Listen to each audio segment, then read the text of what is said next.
বন্ধুরা, আপনাদের সবাইকে মিথুন রাশির গুরুত্বপূর্ণ অনুষ্ঠানে স্বাগতম। সাবধান হও, ভাবিনি এমন হবে। শুরুটা এমন হবে যে আজ রাত ৩টের সময় তোমার শরীর কাঁপতে শুরু করবে। বন্ধুরা, একটা ভয়ঙ্কর ঘটনা তোমার জীবনে ঘটতে চলেছে। এটা শুনে তোমার পুরো পরিবার চিন্তায় পড়ে যাবে। দেখো, আমি সব সময় বলেছি, সময় কখনো বলে এসে থাকে না, কিন্তু আজ এই ভিডিওতে যে সত্য তোমরা জানতে চলেছ সেটা সাধারণ হবে না। আজ পর্যন্ত যত ভিডিও দেখেছো সবই সাধারণ ছিল, কিন্তু আজ এই ভিডিওতে যা বলবো বন্ধু, এটা তোমার জীবনের সব রহস্য খুলে দেবে। দেখো, দাদাগুরু তোমার কুণ্ডলী খুলে দেখিয়েছেন, আর তোমার কুণ্ডলীর চতুর্থ ঘরে এখন রাহু অধিষ্ঠিত, আর অষ্টম ঘরে গুরু বসে আছেন। এইবার তোমার জীবনে যে বড় বড় পরিবর্তন আসবে তা একদম সাধারণ হবে না। এখন পর্যন্ত যা হয়েছে সেটা ভুলে যাও বন্ধু, আর এখন যা হতে চলেছে তার উপর মনোযোগ দাও, কারণ গুরুজি তোমার এক এক দুঃখের কারণ বের করে দিয়েছেন। তোমার কেন দুঃখ হচ্ছে, কোন কারণে তুমি কাঁদছো, সব কিছু এই ভিডিওতে আপনি অনেক কিছু জানতে পারবেন। তো আগে আপনি সবাই এই ছোট্ট ভিডিওটা লাইক দিয়ে দিন, আর কমেন্ট বক্সে ওম বাগেশ্বর ধাম সরকার নমঃ অবশ্যই লিখে দিন। বাগেশ্বর ধাম সরকার আপনার সব মনোকামনা পূরণ করবেন। তো বন্ধুরা, আজ রাত শুধু ঘড়ির সুইয়ের দিকে নজর রাখবেন, কারণ ১-২ মিনিট আপনার জন্য খুবই গুরুত্বপূর্ণ হবে। হঠাৎ করেই আপনি দেখবেন পরিবারের কোনো একজনের অসুস্থতা দেখা দিতে পারে। সেই অসুস্থতার কারণে পুরো পরিবার চিন্তিত থাকবে। কিন্তু দেখুন বন্ধুরা, এটা একটা ভালো শুরু। আপনি নিশ্চিত থাকবেন যে সব কিছু সময় মতো ঠিক হয়ে যাবে, কারণ আপনি সেই মানুষ যিনি নিজের পরিবারকে নিয়ে একদমই অবহেলা করেন না। তাই এবারও আপনাকে বিশেষভাবে খেয়াল রাখতে হবে যে বাড়ির ও পরিবারের ব্যাপারে একদমই অবহেলা করবেন না, কারণ অবহেলার ফল অনেকটাই খারাপ হয়। এবার দেখুন, অসুখী ঘটনাগুলো আপনার দরজায় কড়া নাড়ছে, আর এটা কেউ থামাতে পারবে না। বন্ধুরা, বিধি এমন যে একবার যা লেখা হয়ে যায় আমাদের জীবনে, সেটাকে বদলানো খুব কঠিন। তাই এই কথাটাও মাথায় রাখতে হবে যে আইনের নিয়ম কেউ বদলাতে পারে না। আপনার বাড়িতে এই সময় ছোট ছোট বিষয় নিয়ে অনেক ঝামেলার সম্ভাবনা থাকবে।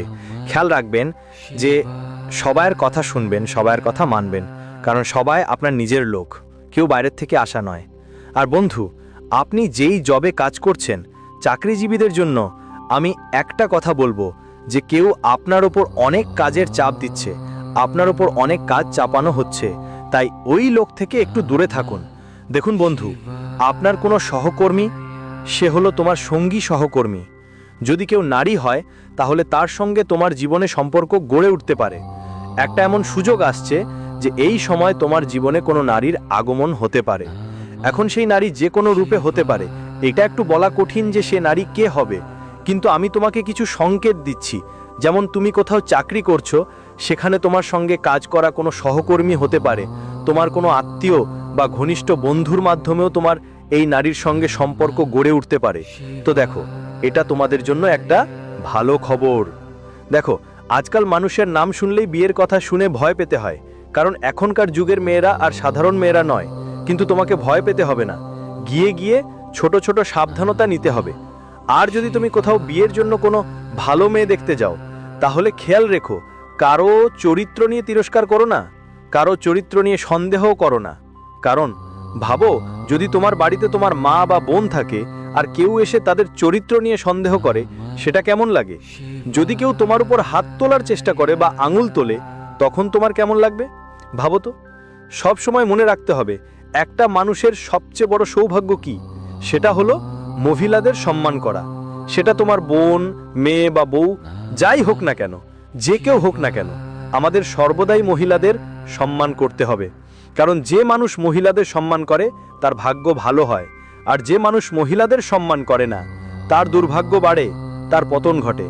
বন্ধুরা, তাই অনেক সময় মানুষের ধ্বংসের পেছনে এরকম কারণ থাকে, কারণ আমাদের মনের অবস্থা অনেক সময় খারাপ থাকার জন্য হয়।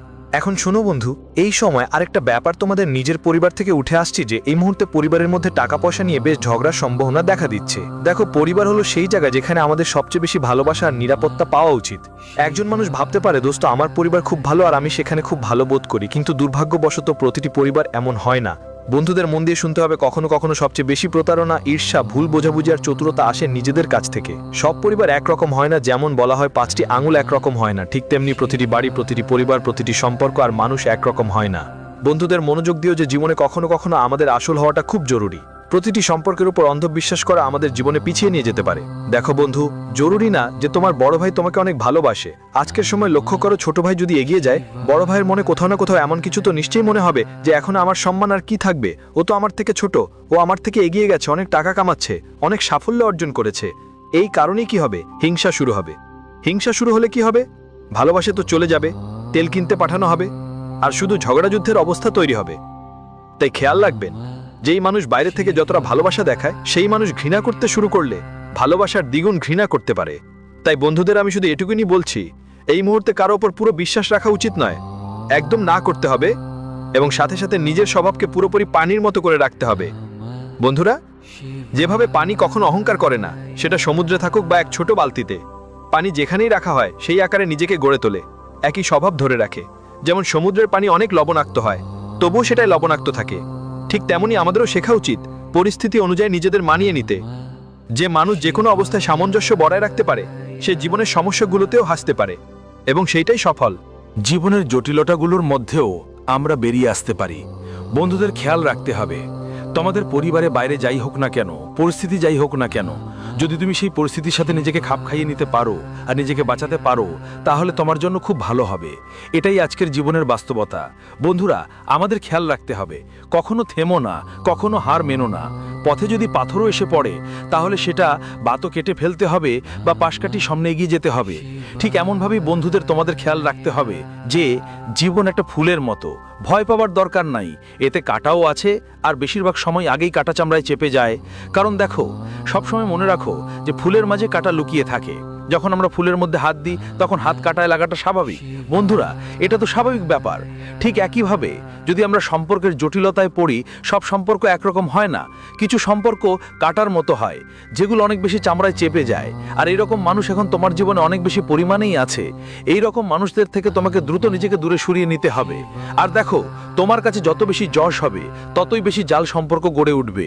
তারপর তোমার কাছে যত টাকা, যত সম্মান, যত রূপা থাকুক না কেন, মানুষ তোমার সাথে যুক্ত হবার চেষ্টা করবে, তোমার জন্য কিছু না কিছু করার চেষ্টা করবে। দেখো, সফলতা সবাইকে আকৃষ্ট করে, কিন্তু সত্যি সঙ্গ শুধু ব্যর্থতার সময় মেলে। আজকাল যদি তুমি কোনো দরিদ্রের বাড়িতে যাও, ওখানে তুমি সম্মান পাবে, ওখানে তুমি খাটাপটি মানুষ পাবে। কিন্তু সেই একই জিনিস যদি তুমি কোনো ধনী বাড়িতে যাও, তাহলে ওই ধনী মানুষের বাড়িতে তুমি পাবে না মান সম্মান, পাবো আর মনের ভেতর এত রকম ভুল বোঝাবুঝি থাকে যে জিজ্ঞেস করলেই বুঝবে, আর মুখে এত মিষ্টি কথা বলবে যে মনে হবে ওরাই আমাদেরই মানুষ। তাই জীবনে খেয়াল রাখো, তুমি যতই বড় মানুষ হও, যত বড় বড় মানুষের সঙ্গে মিশো, কিন্তু তোমার পাশে যদি কেউ ছোট মানুষ থাকে আর তোমার সঙ্গে সম্পর্ক থাকে, তাহলে সেটা তোমার জন্য খুব ভালো। বন্ধুরা, দেখো, জীবন সবসময় কঠিন সত্য শেখায়, আর গুরুজি তোমাদের জন্য জীবনের কিছু কঠিন সত্য নিয়ে এসছেন। কারণ জীবনের আসল খেলোয়াড় সেও জীবন থেকে শেখে যে মানুষটা যেমন। তুমি যদি নিজেকে ভালোবাসো না, তাহলে আর কেউ তোমাকে ভালোবাসবে না। আত্মসম্মান আজকের দিনে খুব বড় জিনিস বন্ধু। আর যে মানুষ আত্মসম্মানের সঙ্গে বাঁচে, তার ভাগ্য, তার কিসমত, তার কর্ম তাকে অনেক উপরে নিয়ে যায়। আত্মসম্মান তোমাকে সবার সামনে দাঁড় করায়, অন্যদের ওপর নির্ভরশীল করে না। আজকের দিনে তোমার কাউকে ভরসা করতে হবে না, কাউকে নির্ভর করতে হবে না। তোমাকে নিজেই নিজের জীবনের পথ তৈরি করতে হবে। যেমন ধরো, যদি তুমি কোনো চাকরি করতে চাও, তাহলে তুমি কি করো?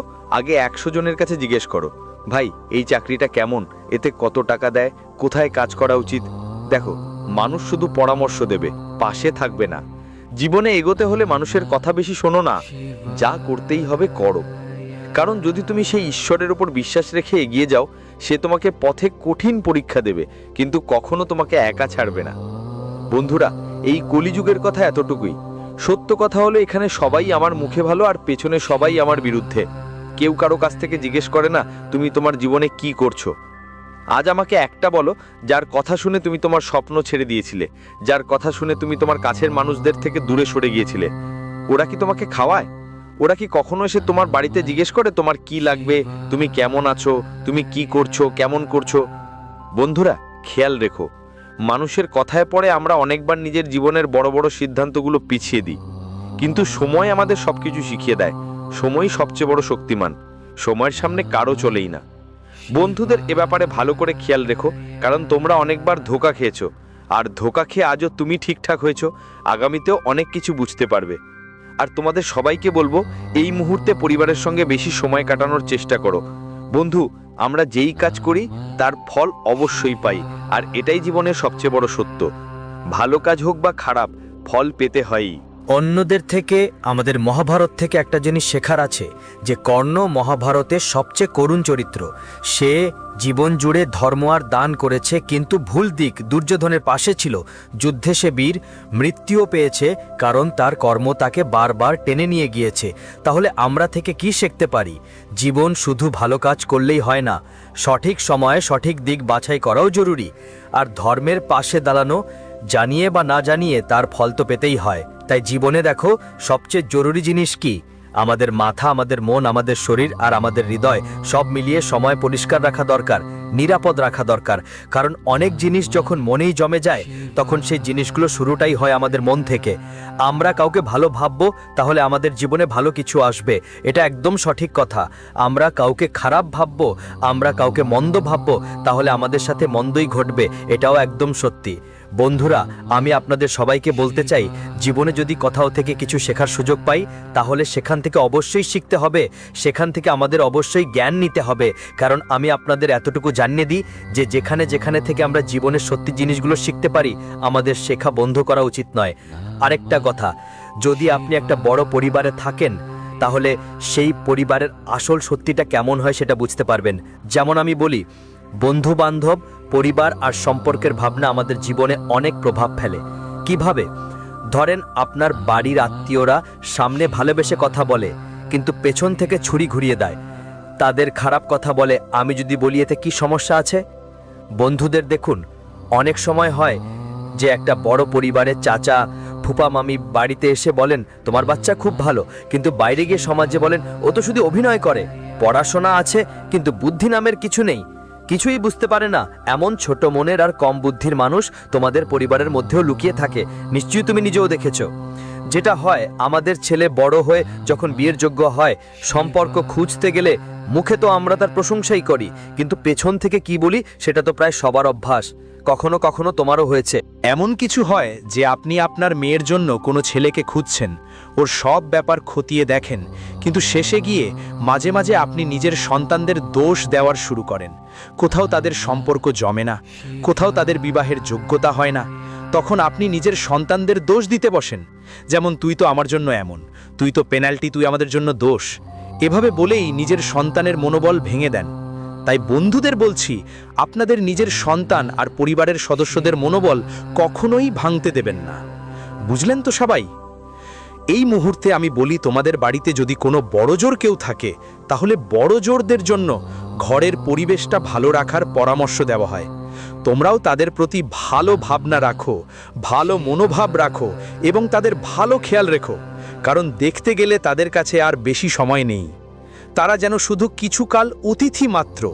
অনেক সময় কিছু সম্পর্কও হয় যেগুলো সম্পত্তির লোভে ভেঙে যায়। বন্ধুরা, ধরো এই জমি যদি বোনের সন্তানদের কাছে চলে যায়, তাহলে আমাদের কি হবে? তোমাদের বাড়িতে একটি উদাহরণ দিয়ে বুঝায়। যখন বোনের মৃত্যুর পর তার সম্পত্তি তার সন্তানদের নামে হইল, মামা কোর্টে মামলা করল, এই জমি আমার বোনের ছিল, কিন্তু আমার পেশার কারণে সে কেনে, সম্পর্ক ভুলে গেল, শুধু জমি মনে থাকলো। আজকের দিনে প্রতিটা পরিবারের মধ্যেই দেখা যায় বোনদের অংশে কিছুই আসে না, যা কিছু হয় শুধু ভাই খেয়ে ফেলে বসে। কিন্তু বোনের কথা কেউ ভাবে না, কেউ ভাবে না যে একটা বোন কিভাবে তার মা বাবাকে বড় করেছিল। কারণ দেখো বন্ধু, পুরুষ জাতি কি? পুরুষ জাতি বাইরে গিয়ে কাজ করে, কিন্তু এক মহিলা ছাড়া ঘর ঘর হয় না। সেটা সে যদি বোন হয়, স্ত্রী হয় বা যে কেউই হোক না কেন, আপনাকে মাথায় রাখতে হবে প্রথমেই নিজে কিছু পরিবর্তন আনতে হবে। যদি জীবনে বদল আনতে চান, তাহলে পরিষ্কার পরিচ্ছন্ন কাপড় পরুন, মানুষজনের সঙ্গে মিলিত হন, সব সময় হাসি মুখে মিলিত হন, আত্মবিশ্বাস নিয়ে সামনে দাঁড়ান। আর কারো সঙ্গে কথা বললে সরাসরি চোখে চোখ রেখে কথা বলুন, কখনো চোখ নামিয়ে কথা বলবেন না। আরে আপনি যাই হন না কেন, আপনার কাছে অনেক টাকা থাকুক বা খুবই গরিব হন, আপনি একজন মানুষই তো। ঈশ্বর আপনাকে দিয়েছেন, তাই যখন কিছু করো খেয়াল রেখো। যদি নিজের ছোট ভাবো, তাহলে জীবনে কখনো এগোতে পারবে না। কিন্তু যদি নিজের বড় ভাবো জীবনে অনেক উপরে যাবে। আরেকটা কথা মাথায় রাখো বন্ধু, একজন মানুষ তার কাজ, বুদ্ধি আর বিবেক দিয়ে সফল হয়। আজকাল আর কেউ কারো উপরে নির্ভর করে না। প্রত্যেকের নিজের জীবন, নিজের দুঃখ, নিজের সমস্যা আর নিজের গল্প আছে। তাই নিজের জীবন ভালো করার দিকে মনোযোগ দাও এবং নিজের যত্ন নাও।